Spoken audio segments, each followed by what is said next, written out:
Hey, you are listening to Oh Crap Parenting with me, your host, Jamie Glowacki. This is a podcast for conscious parents who drop the F-bomb a lot. Hey, friends, welcome. All right, so today I want to talk about parental preferences and tiny dictators. And I think you probably know what I mean by that. But first, my little nugget today, I want to talk about everything having a place. So I was cleaning out, I have these baskets, that I keep all our winter stuff in. I have my own, Pascal has his, and they're just baskets with gloves, headlamps, hand warmers, all the different kinds of things that we wear in the winter. And it just, it's one of those things that gets out of control, right? It just gets out of control.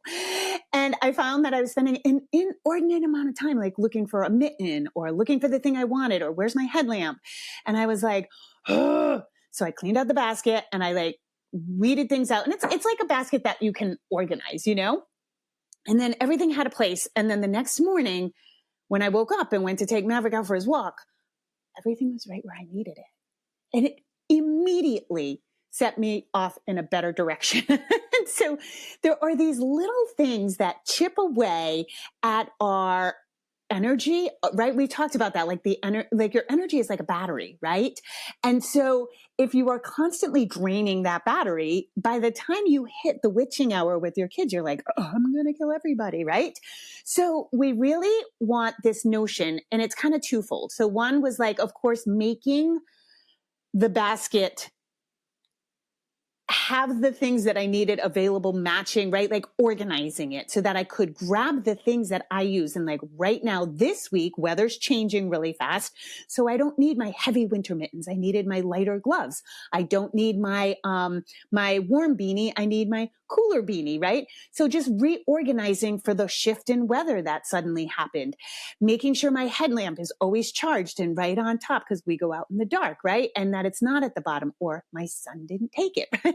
And so I just that is one of those things that I didn't know, but it was inadvertently draining my battery first thing in the morning. First thing in the morning, I'm irritated, right?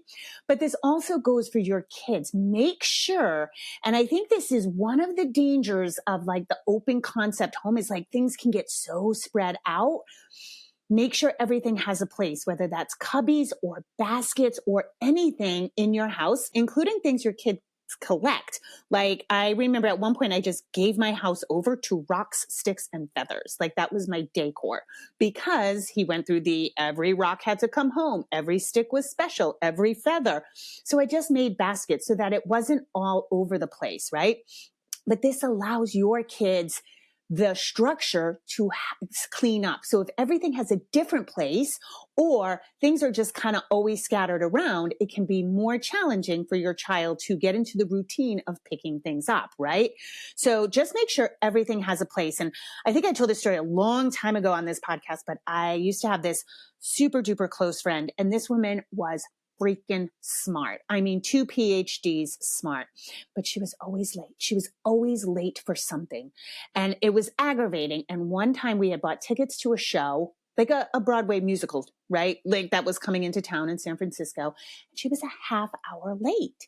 I was like, dude, we can't go in. They closed the theater doors. And she was like, oh, I didn't realize I was that late. And I was like, you're late. and I am not. I'd rather be 2 hours early than 2 minutes late. So I was so irritated with her that night. I was like, what is your deal? Why are you always late? She said, I just always can't find my keys. It's a problem.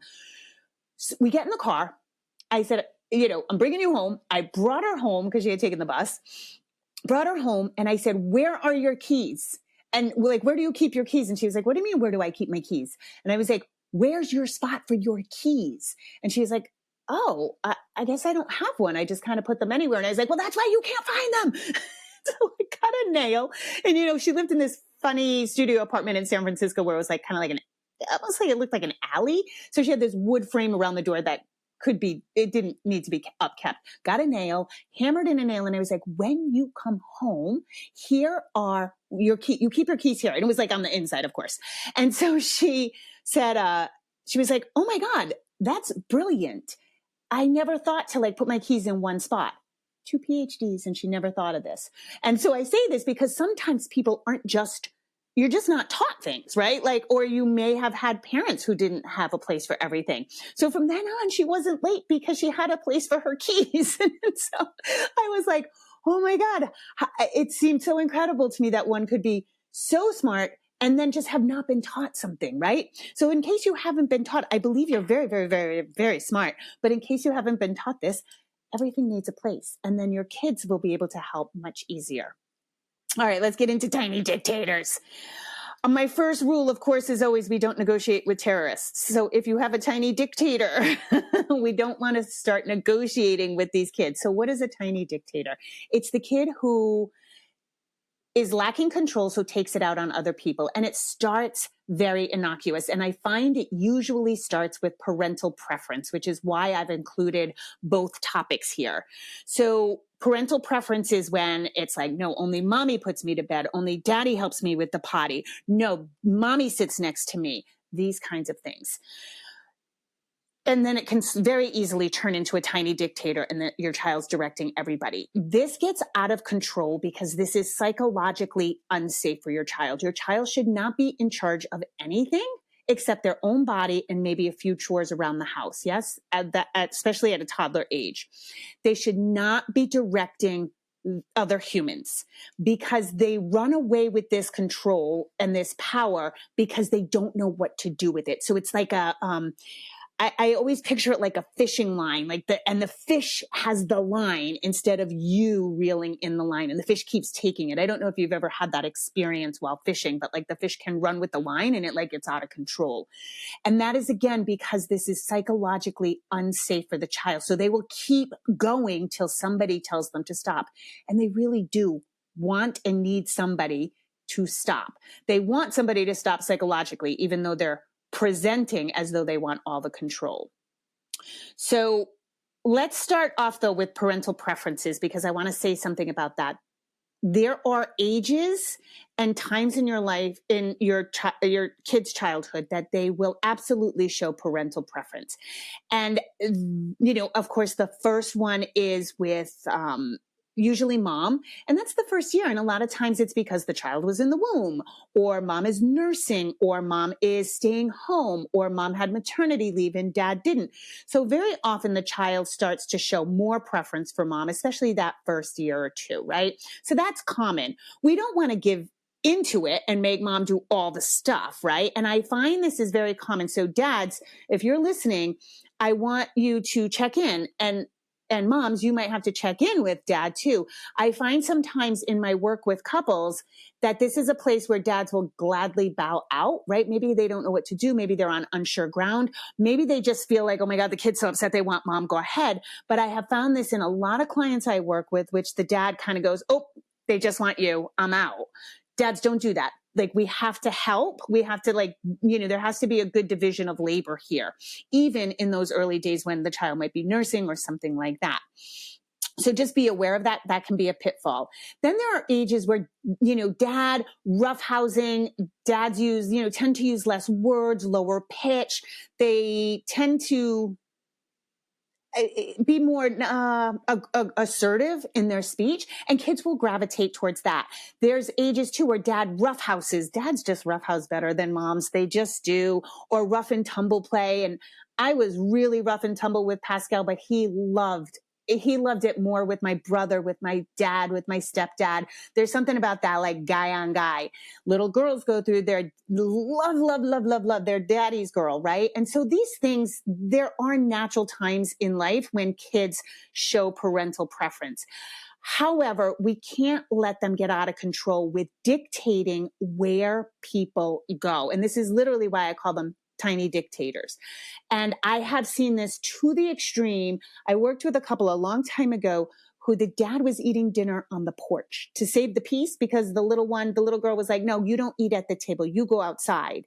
And because she would have a tantrum if he sat at the table, the dad would just eat his dinner outside. So you may be laughing, but it can go to those extreme things. And the reason we give in to tiny dictators is to keep the peace usually, right? Because we don't have the time, the emotional capacity. Maybe both parents are working outside the home. They have 2 hours with the child and they don't want an hour of that to be a meltdown, right? But you definitely want to nip this in the bud. And it comes if you feel like you're being bossed around, you're being bossed around. So there's fine details to this that like I can't explain every situation. But if you feel like you're not the boss of me, as soon as you have a childish thought, right? That's a red flag to stop and re-examine what's going on. And I always say this, right? Like if you find you're arguing with your 3-year-old and in your head, you're like, nuh-uh, you didn't say that. Yeah, just take a pause. Right? So if you're like, if your child's dictating you and you're like, you're not the boss of me, I'm the grown up, you need to take a pause and reevaluate what's going on because they're dictating you, right? Now I find this a lot with, like family meals, restaurants, no, I want mommy next to me. But maybe mom's been with the kids all day and dad, you're like, no, mom needs a break. So we have to be forceful in these, mostly because these kids are looking for that fencing in of their psyche, because they will get out of control. This is whenever boundaries are skewed, right? Because we talk about this a lot. If the kids can keep having control, they're going to eat that up, eat that fishing line up, because they want you to say no. And again, they don't consciously want you to say no, but this is psychologically speaking, they want you to say no. They need to know where the line in the sand is. Otherwise, who the frick is in charge, right? And that feels very unsafe. So what that might look like in your own home is either, you make the rules, but the rules can be your rules. They can change, but they are dictated by you. So maybe it's alternating. No, daddy sat next to you last night. Tonight, mommy's sitting next to you. No, daddy helped you with your potty yesterday. Now it's mommy's turn to help you. No, mommy put you to bed last night. Now it's daddy's turn. But what we have to do is not give in to the child, right? We can't say, oh, they're screaming, they want you.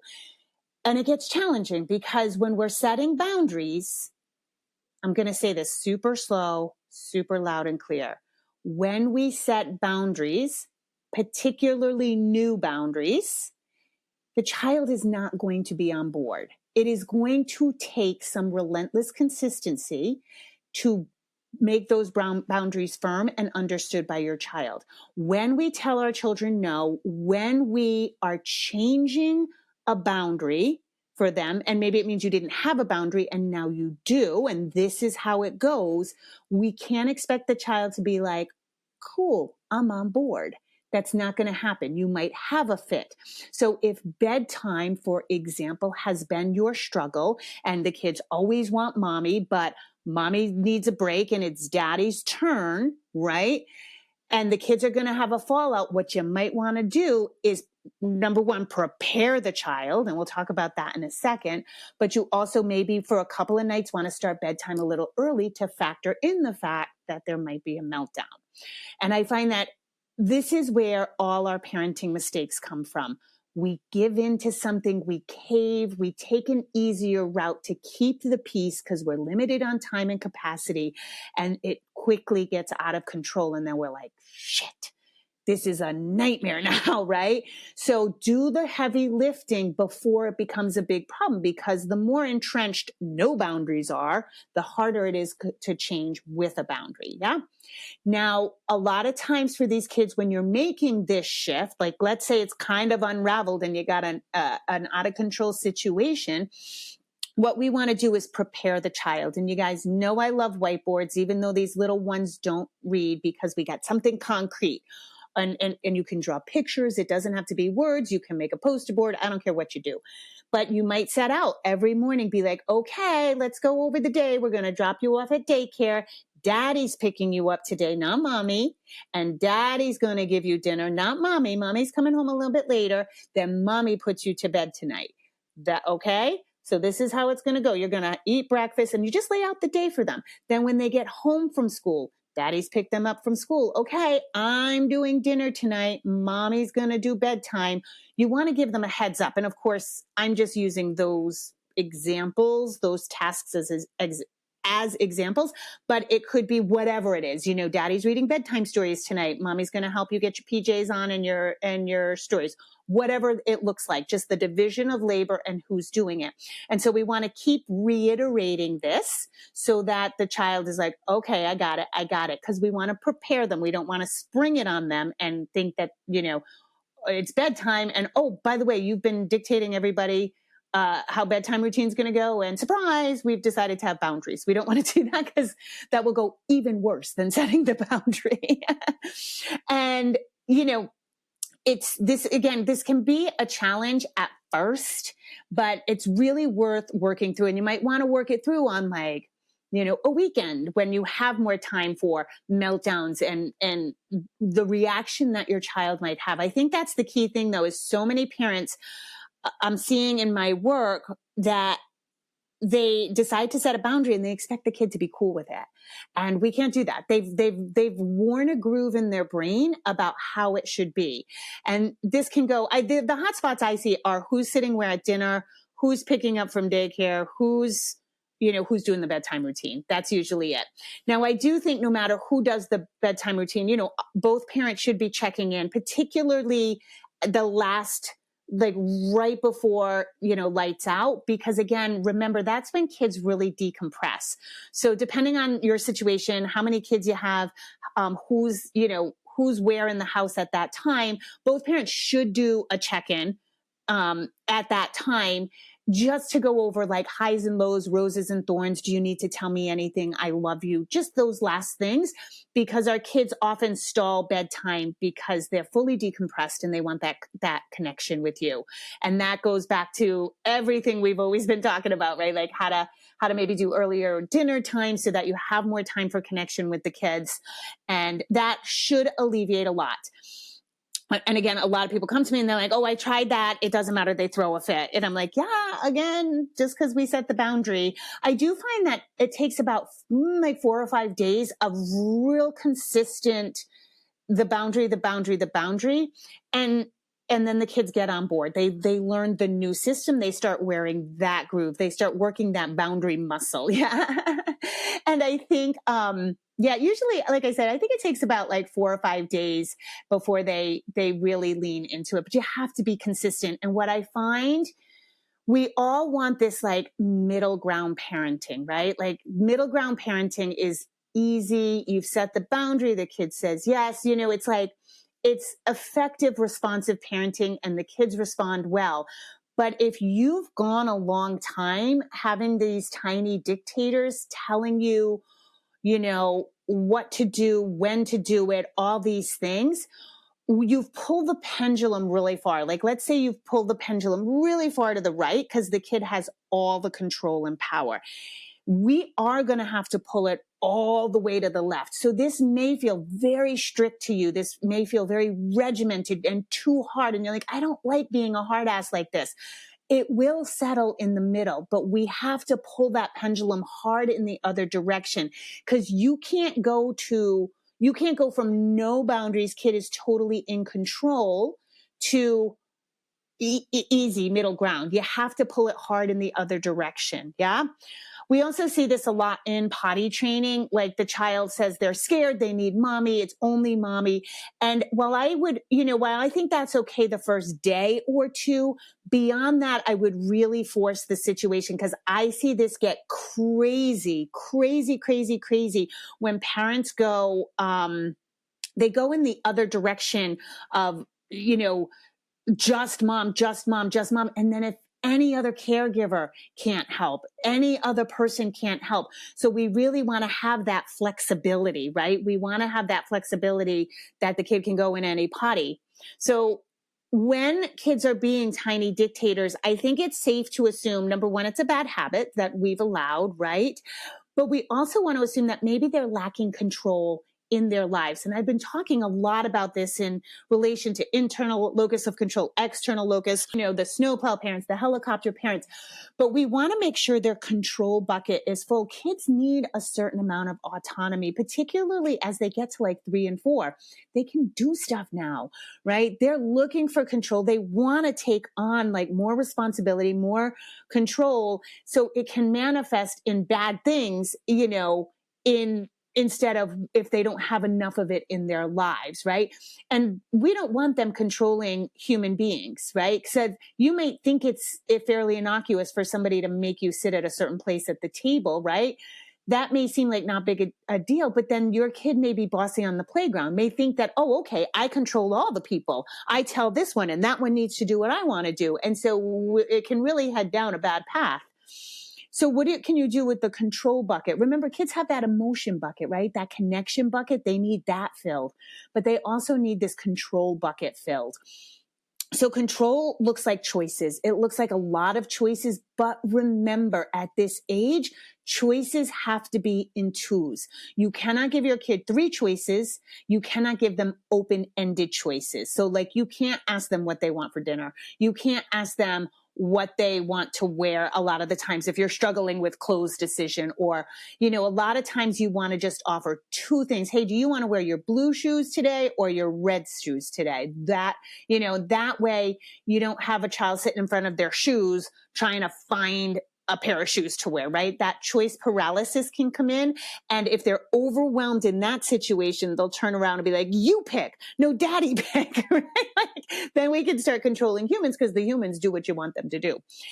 It might look like, hey, I'm making your lunch for daycare. Would you like a turkey sandwich or a ham sandwich? Or I don't know, do you want cheddar cheese or an egg? It could be anything, but just make sure it's 2 choices. Same thing, if you want to give a little control at bedtime, do you want PJs first or brushing teeth first, so that they get that choice? And if it becomes a game, because for some kids, this dictatorship isn't quite demanding. It becomes more like a game, right? Of like, mommy do it. No, daddy do it. Daddy steps in to do it. No, mommy do it. In that case, if it becomes a game, then you say, I'm going to make the choice, but I'd love to sit and read a story with you. Because I think a lot of times the kid, when it becomes a game, they might be looking for a little control, but they also might be looking for connection. Anytime your child starts to make something I want this, I want that, I want this, I want that, I want this, or any sort of game, like you can't catch me, that kind of thing. What they're really looking for is connection. So make sure you lean into that, like put the kibosh on the behavior, but offer a connective alternative. Like, no, I'm going to choose now because you can't choose. So we're going to brush teeth, but then guess what? We'll have extra time for one more story. So you want to provide that, or I can't wait let's brush the teeth so super fast so you can tell me about your day, whatever that looks like. Okay. What I have to say though, one more time, I have to reiterate, nip this in the bud as soon as possible. As soon as I think it comes on the scene for just about every kid in some way, shape, or form, largely because they just don't have a lot of control in their lives. And so they start trying it on. And so just don't let them be like, no, we're not trying on that outfit. And then again, don't forget, just because you set a boundary doesn't mean your kid's going to be cool with it. Expect the kickback. Build in the kickback. If your hotspots are in the morning before school, start everything earlier, knowing you're going to get kickback. If it's bedtime routine, start things earlier so that you can build in that kickback. You just don't want to bring things down to the wire. You want to expect their overreaction and be able to have the time and the capacity to deal with it. Yeah. All right, you guys. As always, I appreciate you listening, and rock on and have a great day. Okay, bye everyone. Just a reminder, if you need additional resources, I have Oh Crap Potty Training. I have Oh Crap, I Have a Toddler. Those books are available everywhere you want to find a book. You can also go to my website, jamieglowacki.com, where you can book private sessions with me, buy any of my courses. Those are really geared towards potty training help. And also I'm on Instagram. I'm not on Facebook anymore, and I'm not on Twitter. I'm on Instagram, jamie.glowacki, and I do a lot of lives and usually posting a lot of good information. So those are extra resources for you. And as always, rock on. Have an awesome day.